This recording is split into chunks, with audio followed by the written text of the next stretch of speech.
We are in the third trimester of our election coverage, and it looks like a new president is starting to crown. Today, Joe Biden urged voters to display the sort of patience they're going to need 100-fold when he's the president. Democracy is sometimes messy. It sometimes requires a little patience as well. But that patience has been rewarded now for more than 240 years with a system of governance that's been the envy of the world. He's absolutely right. America is the envy of the world, and if you disagree, we will turn you into a crater. For his part, President Trump is throwing all his energy into keeping this race alive and well on 8chan message boards. If you count the legal votes, I easily win. If you count the illegal votes, they can try to steal the election from us. I challenge Joe and every Democrat to clarify that they only want legal votes, because they talk about votes, and I think they should use the word legal votes. We want every legal vote counted, and I want every legal vote counted. We want openness and transparency, no secret count rooms, no mystery ballots. Classic rookie autocrat mistake to only learn how the election works after the election. Well, let's open up the election oven and see if our country is done smoldering yet. Joe Biden leads the Electoral College 253 to 214 with all eyes on Nevada, Georgia, Pennsylvania, and Arizona, where counting continues. In those states' defense, no one could have predicted Election Day was coming. Jose, does Trump have a Rocky Island path to a Jeffrey Epstein temple of victory here? No. I don't see a path outside of the conspiracy theories that has been kind of roiling around. And for me, though, I have to say, what I find most troubling is that millions of people voted for him. People voted for him to be this crazy. Well, personally, I think the fact that Biden is squeaking past is a testament to the great work of the Lincoln Project, peeling away those remorseful 2016 Trump voters by the negative dozens. Hold on. Guys, we gotta stop counting these votes from the very beginning. Americans have no business deciding who the president should be. They're not the president. Technically true. Here's the latest on the congressional elections, where down-ballot Democrats made Biden's underwhelming performance look great compared to their belly flop philgasm. Over in the Senate, it's all tied up at 48 seats, with both of Georgia's seats leaning Republican.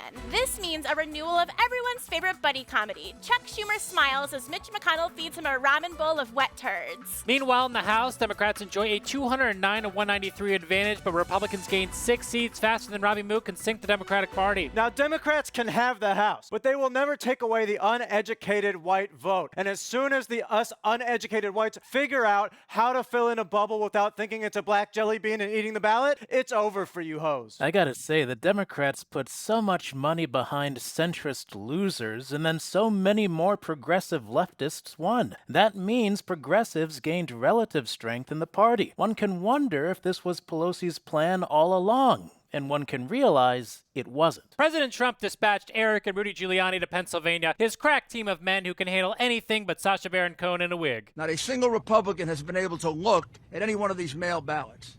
They could be from Mars, as far as we're concerned, or they could be from the Democratic National Committee. Joe Biden could have voted 50 times, as far as we know, or 5,000 times. We can report Giuliani's microphone has been placed in the same room they put the firefighters' clothes from Chernobyl. It's also wildly unrealistic to think that Joe Biden has the mental wherewithal to fill in one bubble, let alone 5,000. Yeah, I hear that. Turning now to Nevada, where White House operative Matt Schlapp is trying to delegitimize results with the enthusiasm he usually reserves for unleashing COVID upon CPAC attendees. If you're not allowed in to see the process, both sides and all of you in the media, so that there is transparency, so that there's meaningful observing of these ballots, that calls into question what those results will be.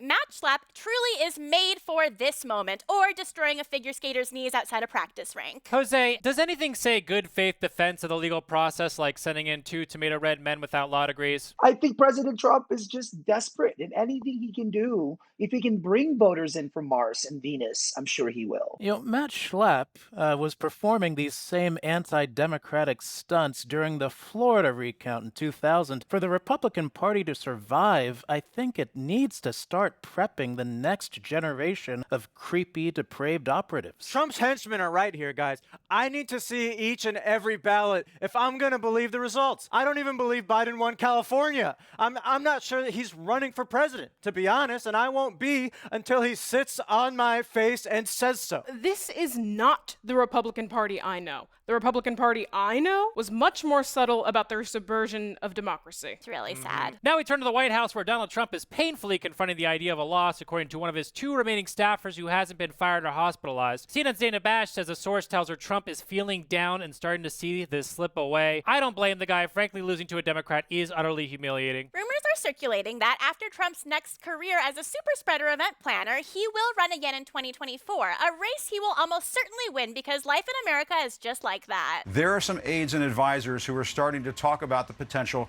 not only that the president is going to lose this election, but that he may mount some sort of resurrection run in 2024.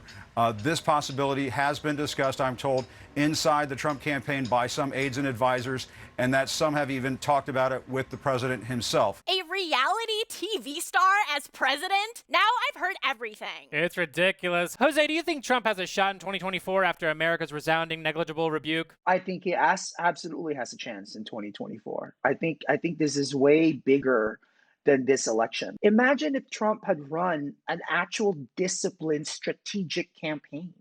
The fact that it's still this close with everything that has happened just in the past few months because of the pandemic, the fact that it's still this close tell you that at the very heart of our crisis right now is actually us. Yeah, I mean, a lot of this is on white women. Not me, though. I'm not convinced Trump could win the party nomination in 2024, even though his strategy of blatantly appealing to white nationalism directly aligns with the party platform. For some reason or other, I don't think it'll happen again.